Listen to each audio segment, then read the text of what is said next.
So imagine you're looking for a place to rent for about $1,000. And you find a house that you really like, and I'm the landlord, and I'm going to rent it to you for $1,000, but I tell you, hey, in a year, I might have to increase it to $1,100. And you think about it and you say, okay, cool, this is a good deal. Now let's say a year passes by and I call you and say, hey, I'm going to increase your rent to $1,100. When you hear that, it's probably not going to affect you that much.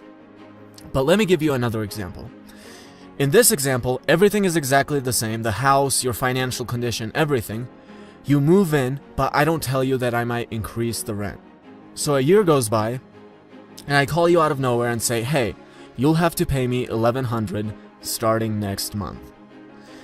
So the first example might not necessarily make you the happiest person, but whatever, it's not that big of a deal. But in the second example, as soon as you hang up, you're going to start yelling not so nice things about me. You're going to be pissed off and angry, and you're going to think, how could I do this to you? Now here's the thing, you're going to go through that suffering and stress just because you don't have the right expectations about life. So let me ask you this. And let's assume that it's completely legal for the landlord to increase the rent if he decides to. Is it reasonable to expect that if a person can make more money, he's going to attempt to do so? And to that, my answer would be absolutely. That is a good, reasonable expectation to have. So if you had that expectation, and that expectation again is a very realistic expectation to have, you wouldn't be so fazed by the whole thing. Nothing surprising happened here. So the first big idea is, if you are distressed by anything external, the pain is not due to the thing itself, but to your estimate of it. And this, you have the power to revoke at any moment. And the same thing can be applied to everything, including tougher things like death and being stabbed in the back by one of your closest friends. I remember the first time I got stabbed in the back by a close friend, and it sent me into this anger and depression for weeks.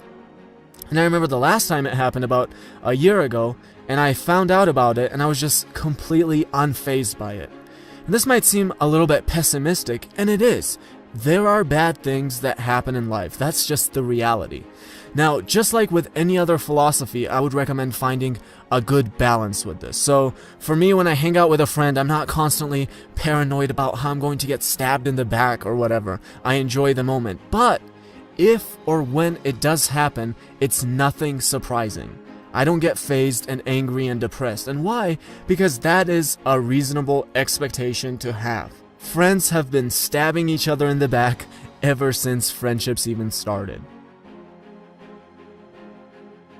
Next big idea, you have power over your mind, not outside events. Realize this and you will find strength. And I talk about this all the time, so I'm not going to go into detail with it, but just going back to the whole renting example, basically the exact thing happened to me just a few days ago. And one, I didn't get angry and pissed off, because there was nothing surprising about it. That's something that I fully expect. But two, I don't have control over it. What do I have control over? I said, okay, if this is not a good deal, then I can go find a better deal and live somewhere else. Or, if this is still a good deal, then I'm going to stay here and it's not going to affect my life. I'm not going to be angry, I'm not going to be worried and stressed, I'm going to be happy. That is it. Marcus Aurelius says, remember that very little is needed to make a happy life. And it's so true. Happiness is all about the quality of thoughts you put in your head. All you have to do is put the right ones in there. When another blames you, or hates you, or people voice similar criticisms, go to their souls, penetrate inside, and see what sort of people they are. You will realize that there is no need to be racked with anxiety that they should hold any particular opinion about you. So I know a lot of other YouTube creators, and when we talk, this is one of the biggest things that comes up. How do you deal with all the criticism? How do you deal with this really messed up stuff that you get on a daily basis? And there are many ways, but what Marcus Aurelius is talking about is one of them. No one who has a great life or is successful is ever going to criticize you. I promise. And don't just trust me on this, let me ask you a question. I want you to imagine Elon Musk or Bill Gates or anyone who you think is successful or has a great life themselves commenting below and calling me a faggot.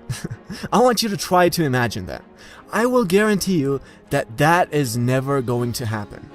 Even when I look at my life and think, when was I the most critical of others? It was exactly during the times that I sucked myself, when I had the most horrible, negative, depressing life myself. So now that we've established that whoever criticizes you cannot possibly have a great life and be successful themselves, why would you even give the slightest weight to their opinion? And finally, the last big idea: how much time he gains who does not look to see what his neighbor says or does or thinks, but only at what he does himself, to make it just and holy. So I talk about how I spent a lot of time with my grandma as a kid. And she was probably the most miserable human being I've ever known. And here's what she did all day. She'd wake up and start bitching and gossiping about everyone we knew. Did you hear that this person got married to that person? Did you hear that this person might have slept with that person? Did you hear about what the government did wrong? And I'd look at her and I'd think, but what are you doing right? All you do is wake up and bitch and gossip about how everyone else is so horrible. Now look, there are plenty of things that I don't like. There are plenty of things that the government doesn't do well, and I could criticize them all day. But I just don't have that kind of time. I don't have the time to worry about who's marrying who and who's having sex with who. Who cares? Why would I waste my time on that? Let's see, I can go on a walk and enjoy the nature for an hour, or I can sit at home and be negative and worry about what other people around me are doing. Who cares? What am I doing right? And I guarantee you, you're not doing anything right when you spend your entire day worrying, bitching, and gossiping about how some guy married another guy.